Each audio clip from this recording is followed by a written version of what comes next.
Marwadi university ఒకటే కాదు కదండి. అంటే ఇండియాలోను అండ్ ప్రతి రాష్ట్రాల్లోనూ ద బెస్ట్ కాలేజెస్ కూడా ఉన్నాయి. అవును.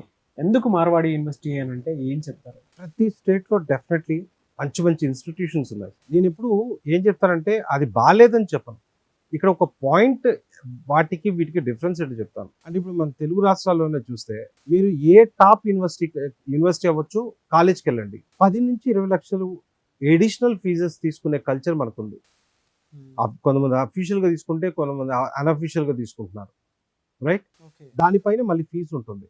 అంటే వీళ్ళు డబ్బులు బాగున్న పేరెంట్ అయితే వాళ్ళ దగ్గరికి వెళ్ళి ఆ 20 లక్షలు 25 లక్షలు కట్టగలుగుతాడు. మరి middle class, lower middle class, upper middle class వీళ్ళు ఎక్కడి నుంచి సరికడతారు? సో ఆ రకంగా చూసుకున్నప్పుడు ప్రతి స్టేట్ లో ఉన్న టాప్ యూనివర్సిటీస్ కాలేజెస్ తో నేను మార్వాడి సమానమే అని చెప్తాను, కొమ్ములు వచ్చేసి అని చెప్పను, రైట్? చాలా బాగుంటుందని చెప్తాను, వాళ్ళతో పోటీ పడేలాగా ఉంటుందని చెప్తాను. బట్ వేరాస్ పేమెంట్ దగ్గరికి వచ్చినప్పుడు మా fees 1,40,000 sir, into 4 years. So మీరు ఆ రకంగా చూసుకున్నప్పుడు ఈవెన్ 6 lakhs కూడా కట్టలేదు సార్, 5,60,000. మళ్ళీ దాంట్లో స్కాలర్షిప్స్ ఇస్తున్నాం, గ్రేట్.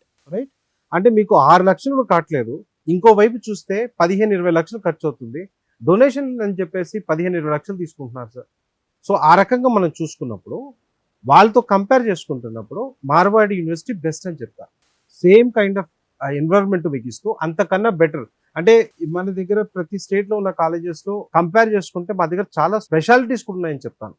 అంటే జస్ట్ లైక్ 2 years ఇండియాలో, 2 years అమెరికాలో చదువుకునే ఒక కాన్సెప్ట్ అవ్వచ్చు, లేదా ఒక సెమిస్టర్ని యూరోప్లో స్టడీలో బాగుంటే టాపర్స్గా ఉన్న వాళ్ళకి ఫ్రీ ఆఫ్ కాస్ట్ యూరోప్లో ఒక సెమిస్టర్ చదువుకునే అవకాశం కావచ్చు, లేదా పెయిడ్ ఇంటర్న్షిప్స్.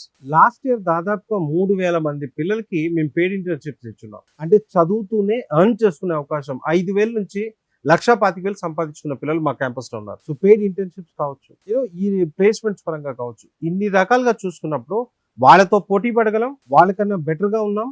బట్ వాళ్ళ ఫీజుతో కంపేర్ చేసుకుంటే తక్కువగా ఇస్తున్నాం. సో అంతకన్నా ఏం కావాల్సి ఉంటుంది సార్ పేరెంట్కి?